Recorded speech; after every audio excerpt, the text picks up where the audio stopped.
कहते हैं कि मां और बेटी का रिश्ता छोटी और बड़ी बहन जैसा होता है। एडविना माउंटबेटन और उनकी बेटी पामेला के बीच ऐसा ही रिश्ता था।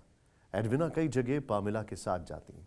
एडविना के कई पुरुषों से संबंध रहे, इन सब की जानकारी पामेला को थी। एडविना ने कभी पामेला से कुछ नहीं छिपाया, लेकिन भारत और पाकिस्तान के संदर्भ में एडविना के सारे रिश्ते एक तरफ और पंडित नेहरू से रिश्ता एक तरफ।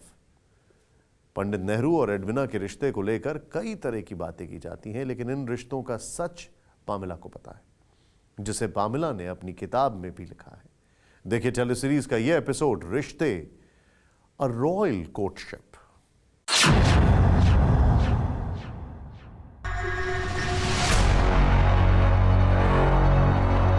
जवाहरलाल नेहरू, लुइस माउंटबेटन और एडविना की यह तस्वीर वर्ल्ड फेमस है। बाईं ओर वर्दी में माउंटबेटन, बीच में नेहरू और दाईं ओर एडविना। नेहरू और एडविना ठहाका मारते हुए दिख रहे हैं, लेकिन यह तस्वीर पूरी नहीं है।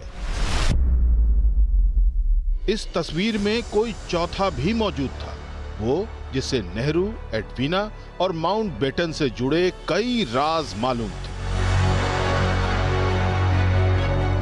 अब ये पूरी तस्वीर देखिए। एडविना के बगल में जो लड़की दिख रही है, उसका नाम है पामेला, लुइस माउंटबेटन और एडविना की छोटी बेटी। माउंटबेटन जब भारत के वायसराय बनकर आए, उस वक्त पामेला की उम्र करीब 17 साल थी। लेकिन पामेला ने अपनी आंखों से नेहरू और एडविना के परस्पर प्रेम को पनपते देखा था। पामेला ही वो शख्सियत है जो नेहरू, एडविना और माउंटबेटन की तिकड़ी के सबसे करीब रही। इसलिए कई लोग पामेला की बातों को सबसे प्रामाणिक मानते हैं। साल 2012 में कई रहस्यों से पर्दा उठाती किताब आई, daughter of empire, life as a Mountbatten. यह किताब पामेला ने लिखी। इस किताब में पामेला ने नेहरू और एडविना के रिश्ते पर कई खुलासे किए।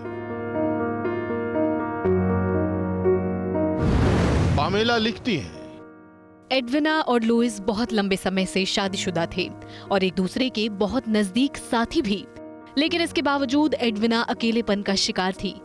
ऐसे में जब उनकी जिंदगी में नेहरू जैसे संवेदनशील, आकर्षक, सभ्य और बेहद मनमोहक व्यक्तित्व आया, तो एडविना उनके प्यार में डूब गईं।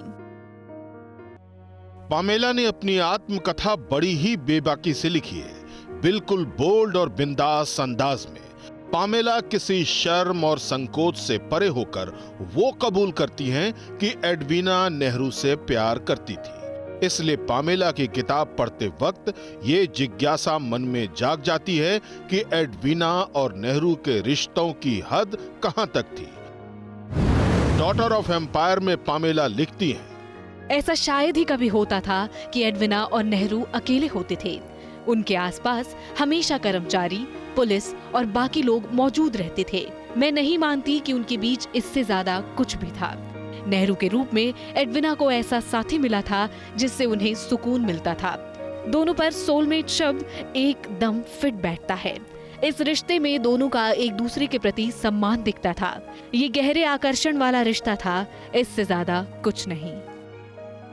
अब सवाल है कि नेहरू और एडविना की गहरी दोस्ती को लुइस माउंटबेटन ने किस तरह देखा। इस सवाल का जवाब भी पामेला ने कलमबद्ध किया है। पामेला के मुताबिक माउंटबेटन के लिए एडविना की खुशी पहली प्राथमिकता थी। माउंटबेटन को लगता था कि नेहरू के साथ एडविना काफी खुश रहती है, इसलिए उन्होंने कभी एडविना को रोका टोका नहीं और ना ही नेहरू से कभी इस बाबत कोई झगड़ा किया। एडविना और नेहरू की कई चिट्ठियां पामेला की नजरों से होकर गुजरी है। पामेला के मुताबिक दोनों की चिट्ठियों से ब्रीफकेस भर गया था। पामेला सिर्फ अपनी मां और उनके दोस्त के रिश्ते की चश्मदीद ही नहीं है, बल्कि वो दो देशों के बीच बनते बिगड़ते रिश्तों का अनचाहा हिस्सा रही हैं। उनके पिता सबसे ताकतवर ब्रिटिश अधिकारी में से एक थे, तो मां लंदन की सबसे रईस महिलाओं में शुमार होती थी। पामेला ने इस विरासत का हर रंग देखा, कुछ रंग बांटे और कुछ अपने सीने में दफन कर लिया। कौन जाने जिस राज को छुपाने में ब्रिटिश सरकार ने सारा अमला लगा रखा है, वो राज आखिर है क्या?